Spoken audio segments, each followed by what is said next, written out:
People still might come in, but that's definitely fine by me if they still come in. My name is Amanda Waddell, and I'm going to talk to you about Zero Waste at Home today. I am the Zero Waste and Policy Advisor for Zero Waste Gainesville. I'm an ambassador for the Five Gyres Institute, and I'm also a true advisor.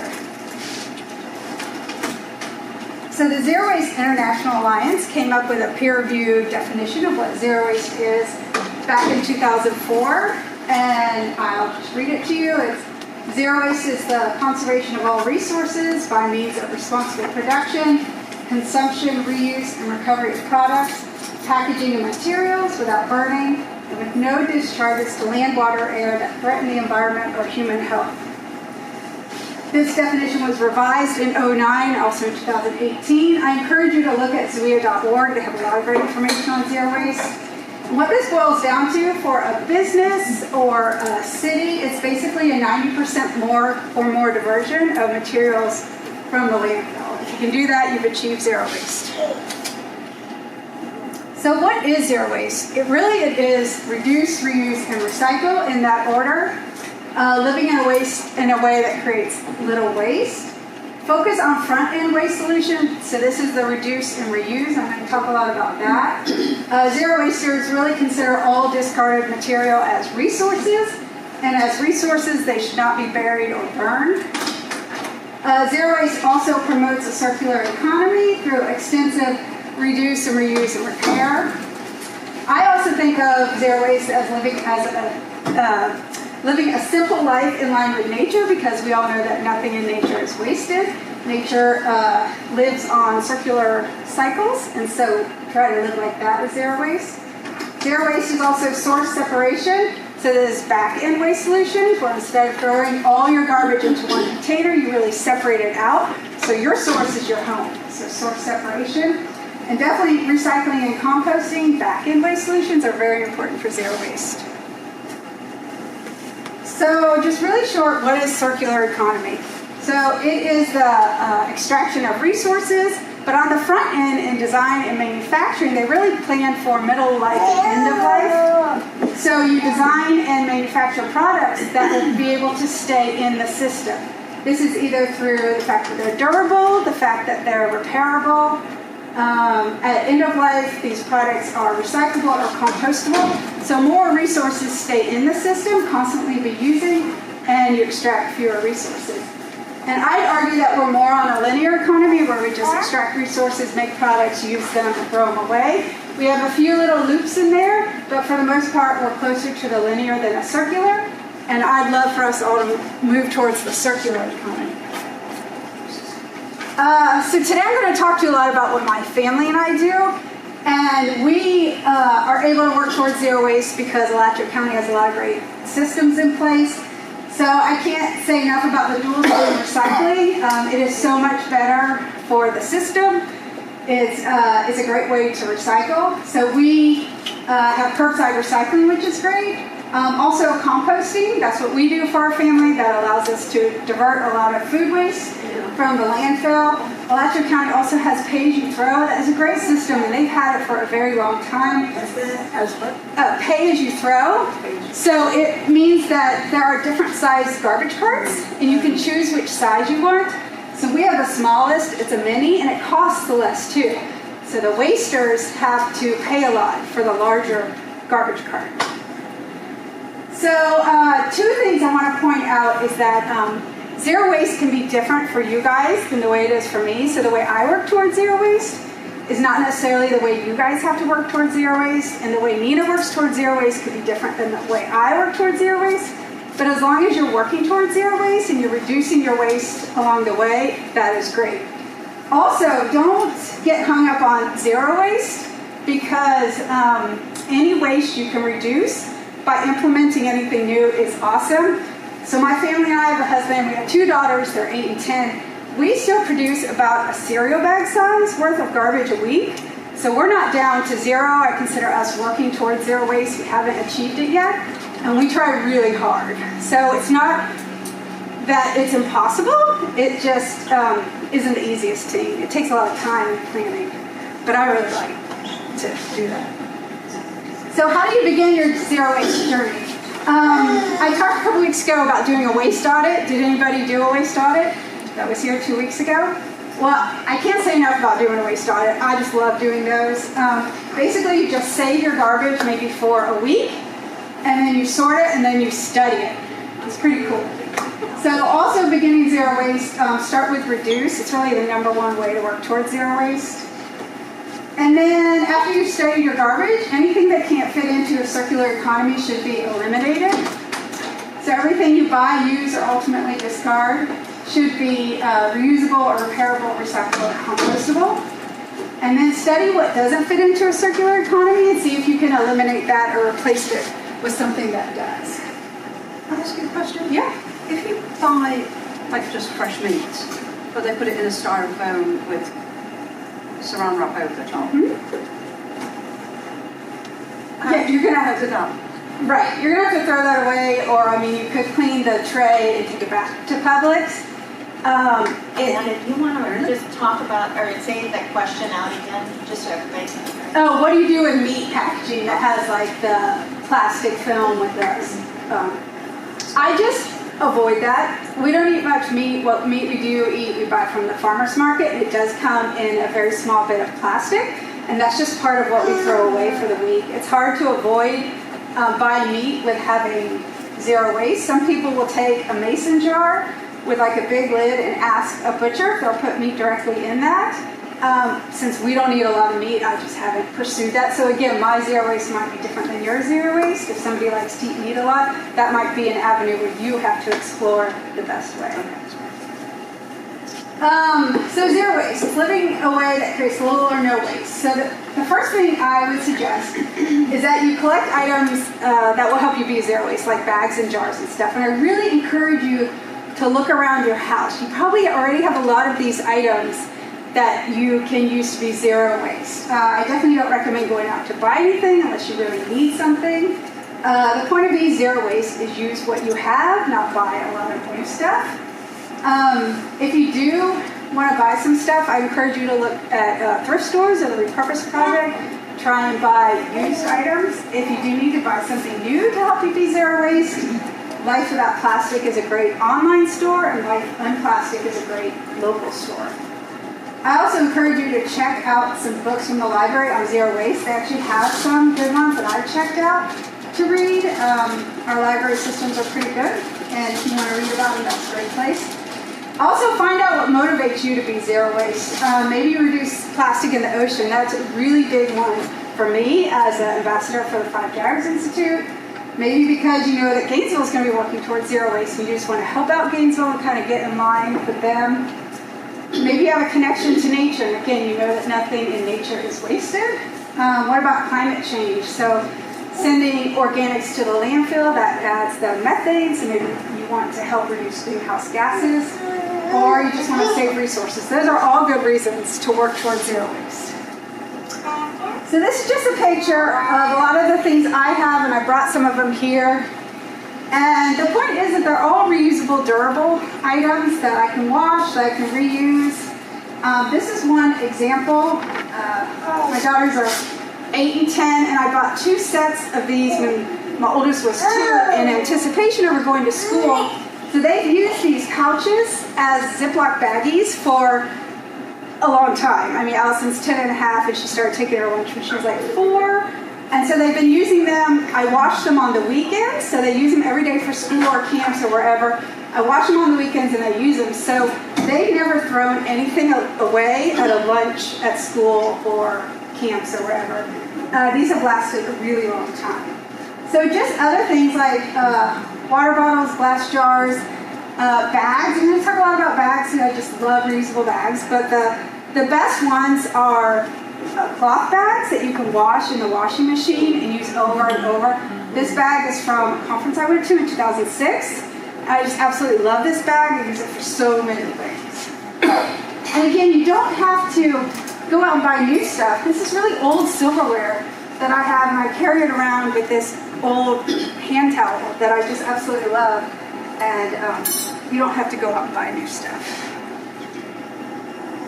So I'm going to talk about shopping for a bit with zero waste because this is a great place where you can reduce. So a front-end waste solution. So I encourage you to make a plan when you go shopping. Have your zero waste items with you, whether if you need bags or jars. And there's a bag for every shopping need, for sure. So, like I said, I have a lot of bags. I have bags from conferences. I have bags from clothes for my daughters that we've made. I did sew this one. It was a shirt. We have no-sew bags that we've made from t-shirts and pajamas. Random bags. These are really good for produce. This is a bag. I bought a set of sheets a really long time ago, and the sheet set came in this, so I just reuse it. I've had this for a long time. So products and packaging are a huge deal when you're working towards zero waste. So I like to operate on the good, better, best system. So good are products or packaging that can be recycled. Better are reusable products or packaging made from recycled material. And the best are unpackaged or bulk items, buying products with zero packaging, or packaging that can be used for the same exact purpose. So everything that would fall into the good, better, best would also fall into a circular economy, and anything that doesn't fall in there that you buy or the packaging is that from a product you bought, try to eliminate it. So also remember that every time you buy something, you're voting with your dollars. So if you want to encourage the circular economy or encourage the success of a store or a restaurant that you really like that has great supplies, I encourage you to spend your money there. The thrift stores, the Repurpose Project. So zero waste with shopping. So my family and I tend not to buy a lot of stuff, but what we do buy a lot of is food. And this is a big area where you can reduce your waste. So try to buy unpackaged or bulk food. Use your reusable bags and jars. Buy less and buy local. So we have a CSA with a farmer's market, so it's local produce. This time of year it's strawberry season, and I'm so excited. So every Saturday we buy a flat of strawberries from the farmer's market. And it's a farm from Stark, so it's local. They're absolutely delicious, but the farmers will take back the green plastic bins that the strawberries are in and the cardboard box, and they reuse that. So supporting a local business, it's great produce, and it's part of the circular economy. So if I buy fruits and vegetables, I try to buy them loose. I often use this one, although I don't really mind if my stuff goes in the shopping cart. That doesn't really bother me. But I do like these bags. I think they're pretty neat. This is a bag that's made for bulk shopping. So I try to buy as much bulk as I can, like seeds or nuts or flour or sugar, beans, pasta. And I have a few of these bags that are designed for bulk shopping because they have the tear weight on them. So I know how much this bag weighs because it's on here. But sometimes I use this bag for bulk shopping, and I've just had it weighed so I know how much it weighs. But basically you just tell them when you're checking out what the weight is, or tell them that the weight is on the bag, and they'll take the weight of the bag off, so then you're just buying whatever food it is that you put in here. And then when I take it home, I just transfer it into a glass jar because I only have a few of these, and so I want to keep them ready in my car for when I need to use them. Another thing you can do is I get peanut butter out of the peanut butter system there at a store, and I put it into a glass jar, and that glass jar has probably had jelly or spaghetti sauce in it. I just reuse the jar to get peanut butter, and that works for me. Okay, so we're still talking about shopping. Oh, yes. How do you handle wet vegetables like lettuce? Okay, so when I get that at the CSA, and it's just loose, so I just put it in a random bag, whatever bag I have, and when I get home, I actually transfer my lettuce to bags I've made. So these bags usually end up in the refrigerator, and I keep the lettuce in here for the week. And so I'll take some off and I'll wash it, and then I put it in a glass Pyrex, the wash lettuce, so I have a system. It works for me. Yeah, and I mean, if these get wet, it's not a big deal. I can just wash them in the washing machine. So, yeah. That's the good thing about cloth bags. Oh, yes. Where's the CSA? Oh, a CSA is a community-supported agriculture, so it's at the farmer's market. They call it the 411 market, the Alachua County Farmer's Market on Saturday morning. So it's just I buy fruits and vegetables. Control station. Yes, yeah. Mm-hmm. they also have CSAs at the, Absolutely, Yeah. yeah, at other farmers Couple of markets too. Yeah, we have several farmers markets here, which is great. Okay, so the number one way to work towards zero waste is to reduce, to buy less stuff and have less stuff. So has anybody read The Story of Stuff or watched the 20-minute video? I encourage you to watch it. The 20-minute video is just absolutely packed with information. And Annie Leonard reluctantly wrote this book years after she made the video. And it's a great book. I will pass around my copy. You guys can look at it. Just make sure it makes its way back up here afterwards. Yeah, so reduce. It's very important. So learn to say no thank you.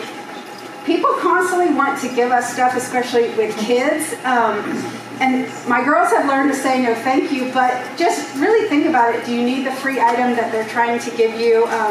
If you say no thank you, you'll definitely get a lot less stuff that you would have to figure out how to dispose of on the back end.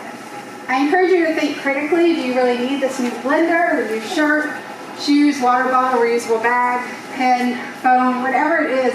And I even include zero waste stuff because you really only need so many reusable bags, so many water bottles, so many stainless steel straws to work towards zero waste. So you don't even need a lot of zero waste products. I think of nature and earth and the circular economy every time I make a purchase. I also think, is it something that's durable or reusable? Is it repairable, recyclable, or compostable? So I think about all those things when I'm buying stuff. I also attempt to buy used stuff first. So this is a big one we do with clothes. So whenever the girls or my husband needs clothes, we always try the used stores first. And we absolutely love the thrift store on 6th Street. It has great kids' clothes, and I've even bought stuff for work there. So thrift stores around town. If you're doing household projects, which we are constantly doing, we always look at the Repurpose Project first, and that's absolutely awesome because they have a lot of great stuff there. You can use catalog. Oh, sorry. The Repurpose Project, we're fairly new to the area. So Oh, okay. Well, what is awesome. that? It is a store with all like used or old stuff, and it's basically their items are saved from the landfill. So people donate items, and then the Repurpose Project has them there and sells them to you. It's on 23rd, Northeast 23rd. Near Satchels. Yep, right by Satchels, near almost to Waldo Road. You know what? I forgot to tell you guys. Sorry, this is me. No, it's I okay. don't know where any of these places It's are. okay. you're really close. If you just take this road and go up to 23rd, it's only like a mile. Yeah. Oh, A okay. mile. Yeah, and I forgot to mention, I'm going to email out to all of you guys a resources page. So I have a bit of a summary and links to a lot of places I'm talking about or products I'm talking about. So you'll get that. Absolutely. So junk mail. So I want to just talk about junk mail real quick. So junk mail, you might think to yourself, well, that's recyclable. Even envelopes with the little plastic window, it's recyclable. Other stuff's recyclable.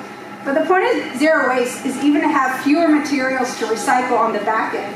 So there's a lot of way to cut down on junk mail. One is catalog choice, but there's others again, and I have a link for you guys in the resources page I'll send you. I encourage you to eat at home, avoid takeout food, make your own food from scratch. I really like to do that a lot. I make a salad dressing and I just put it in an old honey jar. It's just a basic balsamic vinaigrette. I make all the bread we eat. If we want cookies, cakes, or muffins, I just try to make them all. I make really healthy muffins for my girls to take to school in their pouches. And we're able to avoid a lot of packaging that way, and I really like to make stuff. So. Will you include the recipe for the balsamic vinaigrette? Ooh, I didn't, but I could. It's really simple. Good question.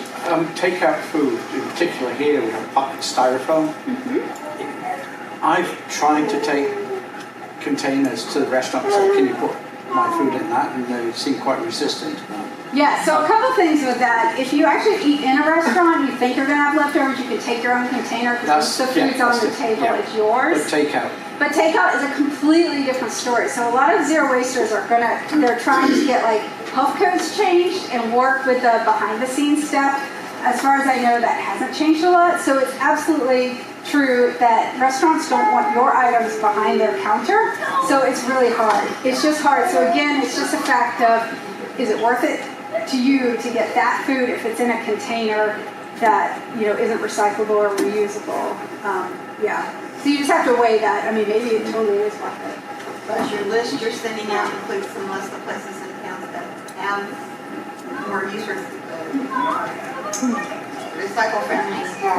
Not necessarily, but you're always welcome to email us and ask questions, and I'd be happy to look into that. Yeah, our email address is at the end, and mine is too. And so I'm actually going to be doing the travel and dining session that's next week, and I'll be covering some of this Yes. at that time too. Thanks, Nita. Yep. Okay, so now we're in the kitchen. So in the kitchen, I say keep it simple. You guys probably have a million containers, whether it's plastic or metal or glass. So use those instead of baggies or gallon baggies. There's so much you can use with containers. If you want to put something in a bowl or a dish that doesn't have a lid, I use a beeswax wrap, and that's pretty simple. It works for me. We use cloth napkins and washcloths and hand towels. They're all washable and reusable. They last forever. We do have garbage bags in our kitchen, but we usually use cereal bags as our garbage bags, or if we bought chips that week and ate chips, like right now our garbage can is a chip bag because that's what we're putting our garbage in this week. This is a picture of a few single-use stuff. I use parchment paper very rarely, but I have it. Aluminum foil we have, and I'll use it on occasion, but I just wash it, dry it, and store it. We can use it over and over. This is our paper towels, and again, you might be saying, well, they're brown, they weren't bleached, they're made out of recycled paper. But we've had this paper towel roll for probably close to 3 years, and it was a normal size one, and we use it very sparingly, and we only use it for really, really gross stuff, I guess. I haven't even used it forever. But even though it's considered a pretty okay product, it's all 100% recycled paper, we just use this less, and we use reusable, washable stuff a lot more. And if we ever get rubber bands or anything from the CSA, like I just keep those and I reuse them, and we just have a drawer full of little things. Okay, so storage. I absolutely love glass. I cannot say enough about how much I love glass jars and glass bottles and glass like Pyrex, even though they have plastic lids. I just think that they're awesome. So all of these glass jars, I had something in them, like yogurt or honey in a ball jar. That's like score. You got a ball jar and honey. Peanut butter or jelly, pizza sauce, yogurt. I think I said that. Spices like cinnamon. So obviously I'd rather if any of these companies, especially local, would take back the jars, be able to sanitize them, reuse them, put their product in, and sell them back to me. But I've asked some local companies and they just can't do that. So I have a really good glass collection because of that. So we do a lot with our glass jars. We drink out of glass jars. There are glasses are drinking glasses. If I make a big pot of beans, I'll freeze in the glass jars. Like the beans here, that was a yogurt container. If I have extra fruits and vegetables from the CSA and we don't eat it fast enough, I just throw it in a glass jar, just freeze it. If you have extra muffins, I freeze them. So I use glass a lot for freezing. If I have extra, I make sweet potato chili in the winter a lot. If I have extra of that, I'll just freeze it in glass jars. Everything we buy in bulk, we put into glass jars at home, like the nuts or the sugar or whatever I bought in bulk. I just transfer into glass jars for the pantry or the refrigerator. So I can't say enough about glass jars. And you don't have to buy them. Just buy a product in glass and then keep it and use it. Do you find your spices in bulk at the farmer's market? Wards. Yeah, Ward, you can do that. Yeah. So cleaning supplies, I just keep it simple too. So when my husband got married, when we got married years ago, he had these concentrated huge jugs of cleaners, window cleaner and a all-purpose cleaner. So we've just still been using those, and I have glass spray bottles. And so we were just really clean very simply. The rags you see were like washcloths that I took away when I moved off to college in 1993. So I still have those same ones, and there are cleaning rags now. The white ones you see at the bottom were burp cloths from when our daughters were babies. So we just kept those. They're really good cleaning cloths. So buy in bulk or in concentrated, you can with cleaning towels, and use real stuff. You don't have to use paper towels, you can use real stuff. I do use a 7th generation toilet bowl cleaner, and that's okay for me. It's just one thing I do use. That's our garbage can for the bathroom. So you can see it's not lined with anything. If we throw something away in the bathroom, it just goes right in there, and then we transfer it to the kitchen one when we take the garbage out weekly. And if it gets dirty, it's just a plastic garbage can, so we just wash it with soap and water, and that works for us. Okay, so we're in the bathroom, so yeah. But yeah, just keep it simple, back to basics. Yeah. So what are the consequences of incorrect Well, they just throw it away. So they have a bin, so there's a production line, and the guys just throw it off into what goes to the landfill. So they're constantly sorting it, so they know what goes off. So I'm about to talk about a few complications with recycling. So I've been out to the MRF a few times, and I talked to Charlie Hobson. He's the MRF managers there, the material recovery facilities that we have here in Alachua County. And the top 3 problems that he finds or that they have there, one of it is that people want to recycle in a plastic bag. So they want to put all their recyclables bagged up. That definitely isn't necessary. They want your recyclables loose like that in the orange or in the blue. You do not need to bag them. They don't have time to go through them. They go to the landfill, unfortunately. They have a lot of number 1 plastics, the polyethylene terephthalate. They're just not recyclable. Clamshells and cups are the number 1 thing that they get that are just not recyclable. So clamshells, you can think of like strawberries, what you get strawberries in from the store, berries or tomatoes or some to go. They're just not recyclable. There's no market for them. There's no buyer. The plastic is very thin. It's a low-grade plastic. Also, pod detergent containers are another one that Charlie talks about a lot. It's also a number 1 plastic. So when I say number 1 plastic, they're plastics 1 through 7. And it'll say the number on the bottom, and I'll have chasing arrows, but that doesn't mean it's recyclable at all. So these pod detergent containers, and I have a picture of one, they definitely, when they made this container, the packaging, they didn't think of middle of life or end of life because they're just not recyclable. There's not a buyer for them. It's such a low-grade plastic. There's so many additives, including bright colors, that they just have to go to the landfill. So packaging that's unrecyclable. Also, Charlie says a lot of wish cycling happens, where you put items in your recycle bin hoping that they'll get recycled. He gets toys and window blinds, lawnmower blades, extension cords, water hoses, and more. And that stuff just has to go to the landfill. So you're telling us that we can't go by the numbers, that No. 1s and 2s. No, but a lot of what is and acceptable 5s don't are work, 1s but and 2s. That turns us into guesswork, right? Well, they have a really great website, the Alachua County I've been Recycling there. Post. I've gone through it, and a lot of the products that I take in my home, which I'd like to reduce, don't fit in any of their categories. But they say 1 on the bottom, they say 2 on the bottom. Yes. What am I supposed to do with those? Okay, so this is the complication I've been talking about that happens because there are so much products and packaging out there, but there's no back end for them. There's no buyer or market. So you can call them if you ever have a question. They're great. They will answer your questions. You can go out there and get a tour. You can actually see the MRF in action. But I mean, on a more practical standpoint, I have a Chobani container. Okay. What is I that? don't want to call them up and ask for the yogurt. recycling guy for my Chobani container Okay, or well my they take yogurt. Stonyfeld. They take yogurt tubs. Like, Right. Okay. So now we'll move up to the Stonyfeld yogurt.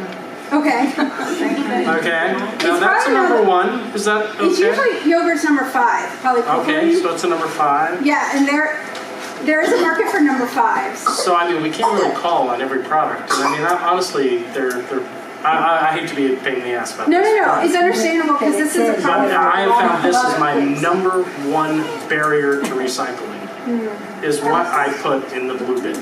Yeah. It'd just be easier to let them sort it in. So that turns me into a wish cycle, right? Yeah. I'm just throwing Yeah. everything in there and letting them figure it Right. out. If you throw everything in there, yes. Yeah.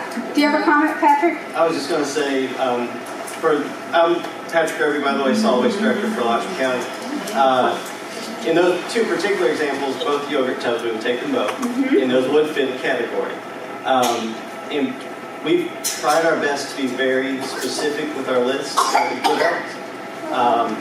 And as long as you stick to that, chances are we're good. If we end up getting massive amounts of non-recyclable items, the cost for processing skyrockets. And if it is not profitable, the county is a tough business to justify. Because we're using tax dollars, and if it's not good for our residents, commissioners get upset, it hurts everyone. Yeah. So we just ask you to do your best based on the guidelines and treat it like it's fun. I mean, I think it's a really neat thing that we can recycle, and just do your best. Call them if you have time. Maybe make a list. Every once in a while, I collect a few things, and I either call Charlie or I say, I want to come out. And I literally have stuff with me. I'm like, what about this, Charlie? What about this? You know? And he's like, awesome. He just answers my questions. So they're really great out there. Can you just tell us, I know you don't want us to go by numbers, but what are the good numbers and what are the bad? Number 1 and 2. So a lot of the ones are bottled water and soda. 2, milk jugs often Are 2. these good or bad? Well, some of the ones that have a market. So people still buy soda bottles, bottled water, milk jugs. They're number 2. So they are marketable, meaning you can put them in there and they will be bought and they will be recycled. So if you're looking at numbers on containers, which are okay and which shouldn't you put? Well, I could spend a whole hour on recycling, and I would absolutely love that. But can I talk to you after about Well, recycling? and Amanda, do you mind if I jump in just a bit? Yeah, I mean, so since we don't, set these guidelines as to what is recycled in Alachua County and City of Gainesville, we do want to direct people to their websites. They don't have the numbers marked; they have the categories, and so we just want to make sure that we're not going to be putting words into their mouths who are putting together the recycling lists.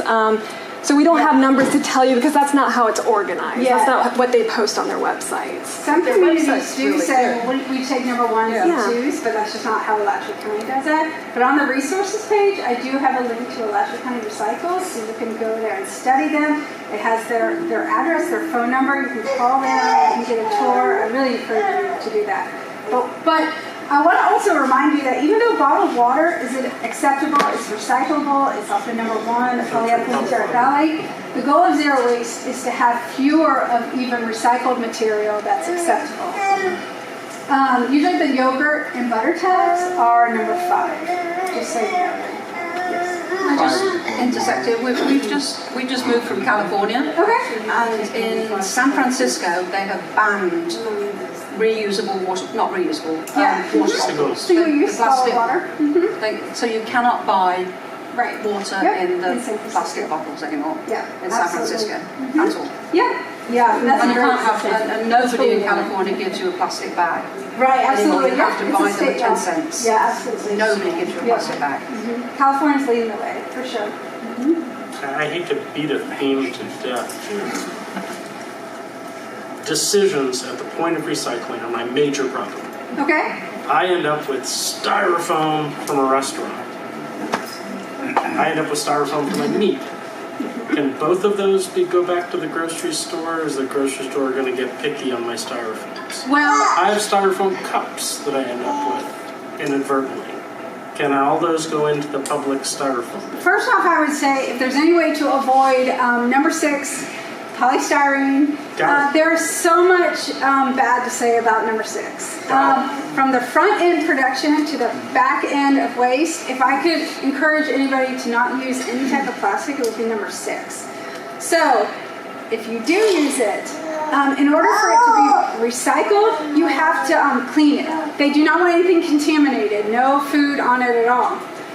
I've seen polystyrene recycle machines. They're like yay big. They can actually be pretty big. You can throw a lot in there. They come out of the bottom with a brick. It's a brick that they would make new products out of, like maybe molding or picture frames, but you're really just delaying landfill. There's not a big market to buy recycled polystyrene. They will be landfill items, and I just encourage everybody to steer clear of polystyrene. That's my opinion. Can I also say something? In a meeting recently at GRD, Sally said, when in doubt, throw it out. And that actually, I know, I felt that way too. And yet, because of that wish cycling, she was because of those that you struggle with. If it's a struggle with you, Yeah, well, I'm trying to get over the doubt here is my point. yeah. Okay. And so I just thought, wow, it was totally against my nature to do that, but I can understand why she was saying that. Well, I just want to also let you guys know that the Alachua County MRF at Levita Brown, they try to sell the recyclables as local as possible, which I think is great. And it does stay nationwide, so we don't sell our stuff overseas, which I think is a big thing.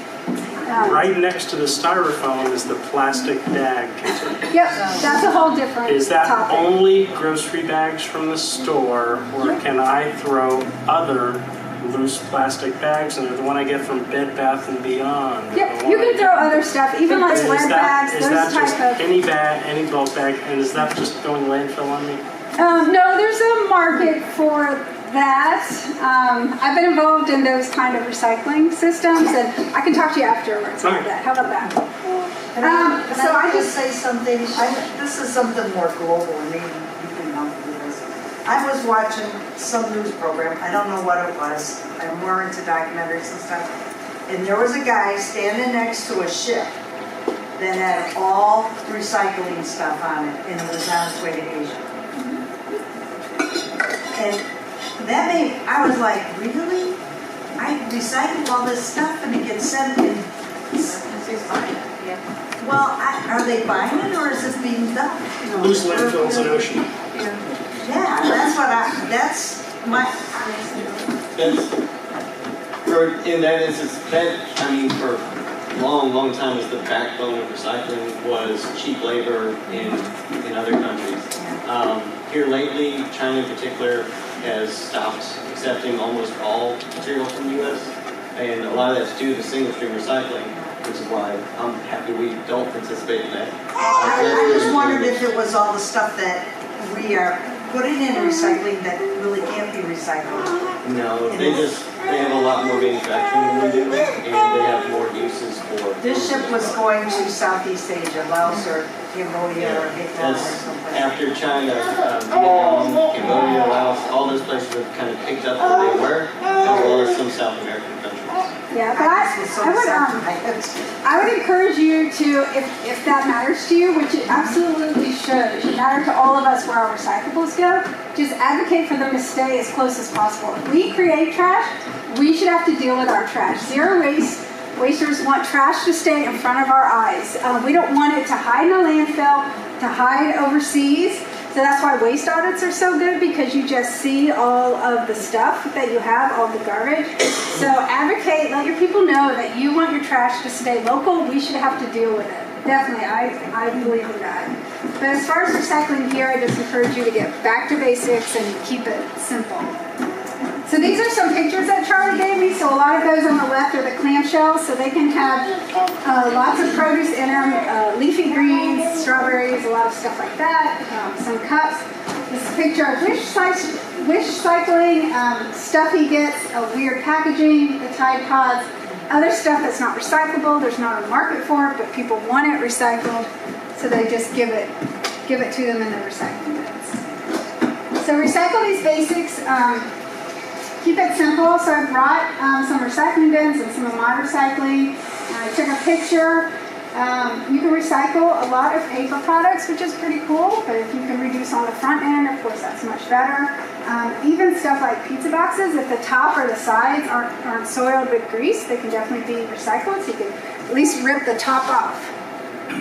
What's the picture of the round ball? Is that? Oh, so that's aluminum foil. So if you have aluminum foil, you should keep it until it's a big enough ball. And Charlie said that they take it, and this is fine.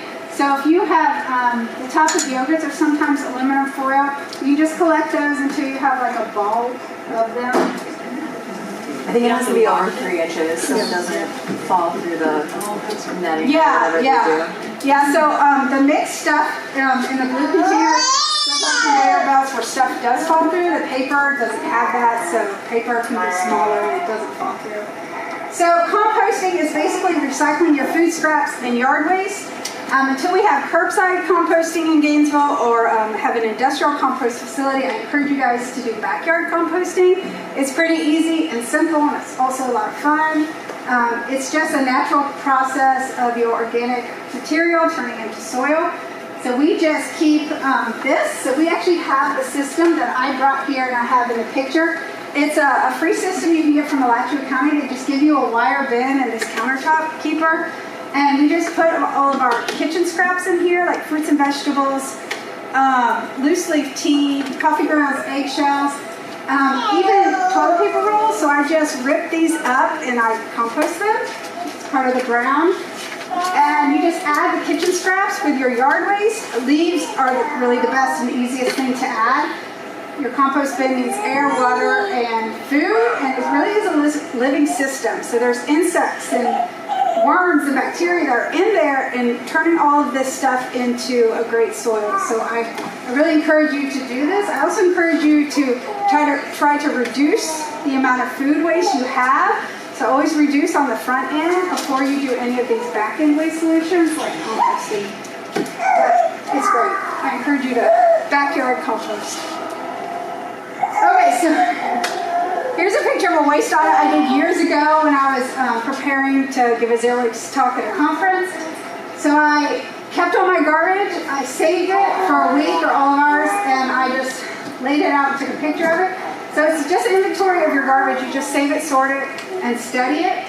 So the stuff on the left are a few items that if we had an industrial compost facility, they could probably be composted. More can go there than can go in your backyard compost bin.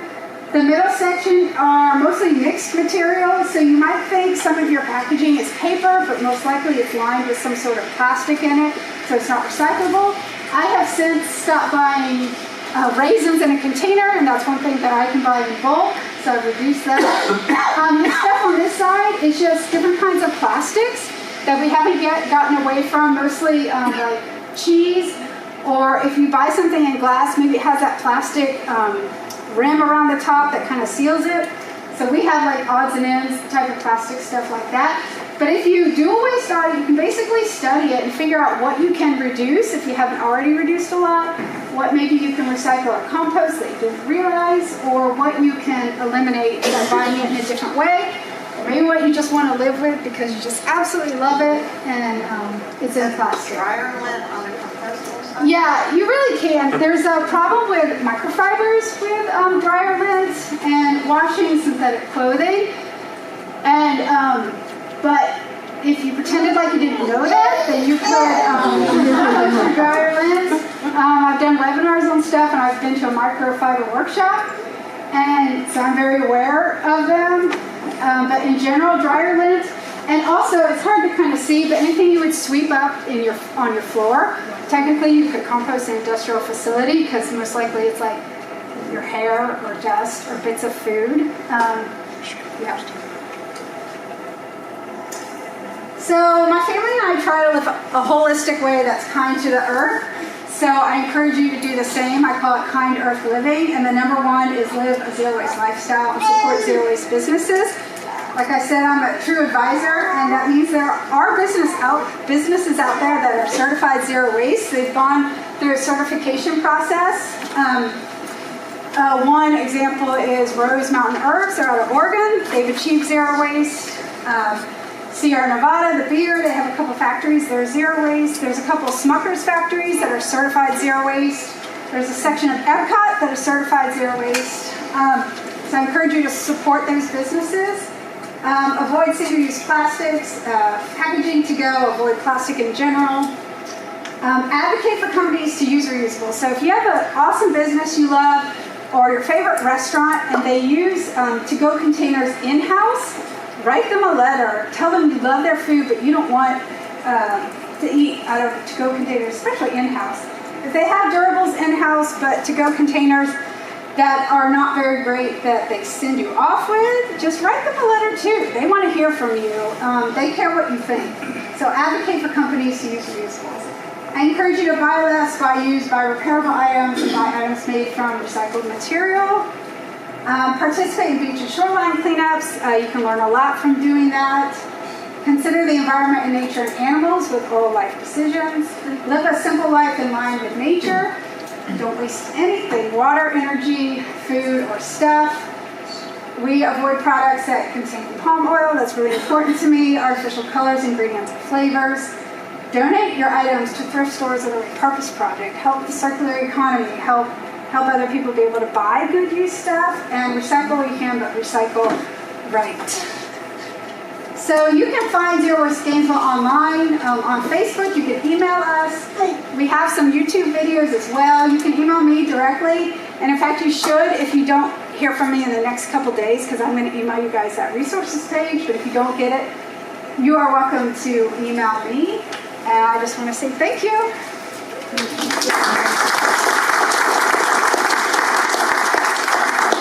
So my question is more about like grocery stores. Are there ones locally? I mean, obviously I know like Wards and there's Fresh Market that has like bulk stuff, but have you had good experience with other stores locally that will let you bring in your own jars to tear and stuff like that, or like a Pyrex container or something? I've done it at all of them, at Lucky's, Wards, Fresh Market, and Whole Foods. If that's not all of them, I haven't done all of them. So I've done those 4, and I do them routinely. Nobody ever says anything to me. I've had stuff weighed. I told them what it weighs.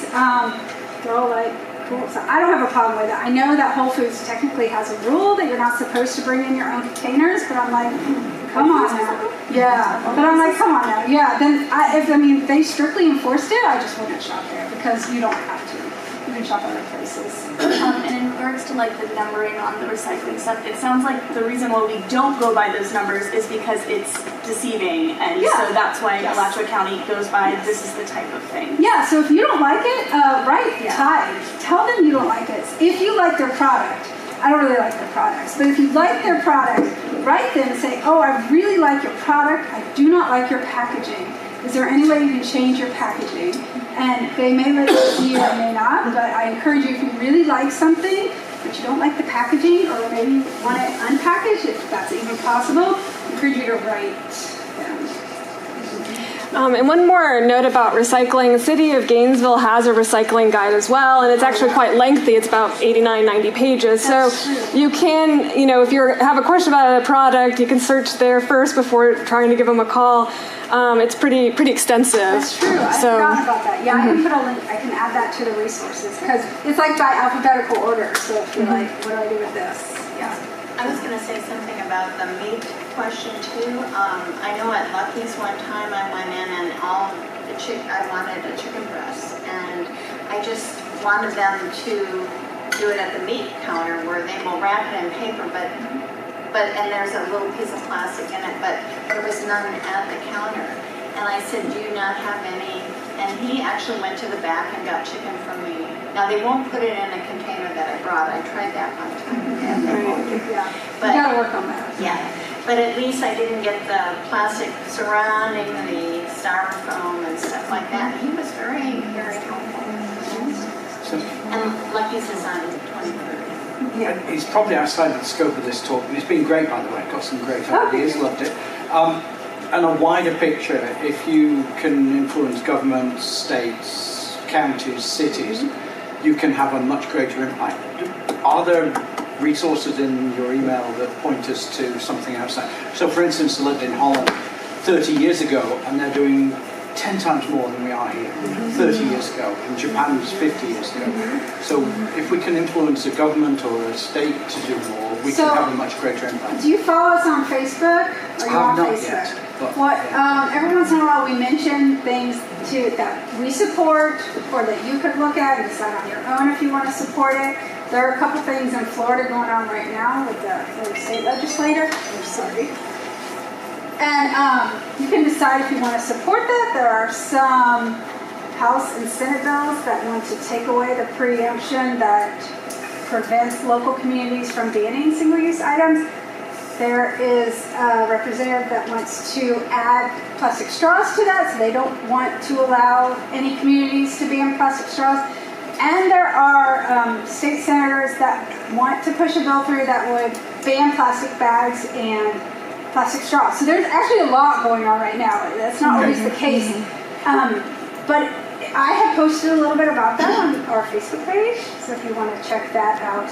And you're always, again, to email me or info@zerowaste Gainesville.com, and we could try and answer that. But I have Google Alerts set for everything I'm involved with. Like I have it set for zoo, I have it set for some of the animals I work with, I have it set for plastic in Florida, zero waste in Florida, plastic bans. I have all that, so I get to me that stuff sent to me every day, and so I can choose to look through it or ignore it.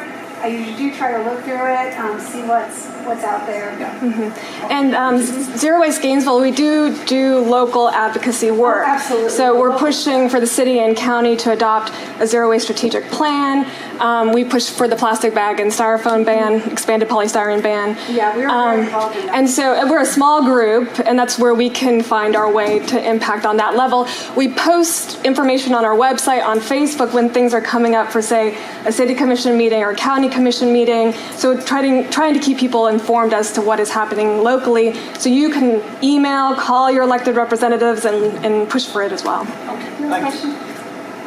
My name is Tom Douglas. I'm a solid waste inspector with the City of Gainesville Public Works Department. Oh, welcome. Our commission has passed the polystyrene plastic ban bag. We've codified it. There's 4 code enforcement officers in solid waste. We've identified about 1,000 businesses to do inspections prior to August the 1st. We'll go in there and we're targeting retail to restaurants as the first line for those people that may be using polystyrene and plastic bags. Well, we've been instructed that on August the 1st, we're to issue $250 citations for businesses that have not complied with the ordinance. And then we'll start, there's some acceptable plastic bags that they decided to not include in the ordinance. But, and we've got straws coming up as a possible ban in the next month. Yeah. Then we will start focusing on doing those. We'll open up cases and we're going to be getting out there right now and talking with them, telling them, this is coming down the line. This is not a maybe or an if. This is a definite, everything our commission has told us. And we have every intention of enforcing the code. So we'll be running pretty heavy to cover those 1,000 businesses in the next 5 months. But August 1st is up their drop dead date to either have plastic bags, reusable bags, or we'll issue citations. And is it true, it's my understanding from working with city commissioners that after August 1st, it'll be a lot of resident driven? So if you go to a restaurant, they're like still giving out plastic bags or EPS, that they should call the city and tell you guys? The city and the county have set up a website, zerowastegac.com. We're starting to post notices, presentations. We're going to put a list of reuse, repurpose shops on it. And we're talking about putting a hotline for the city to residents that do in there to see violations. They can email the solid waste division. We'll open up a case and then we'll go out there and make an inspection. I'm sorry, the library is closing. I'm sorry, that's what she was trying to tell me. Well, thank you all for coming. Thank you. Thank you very much.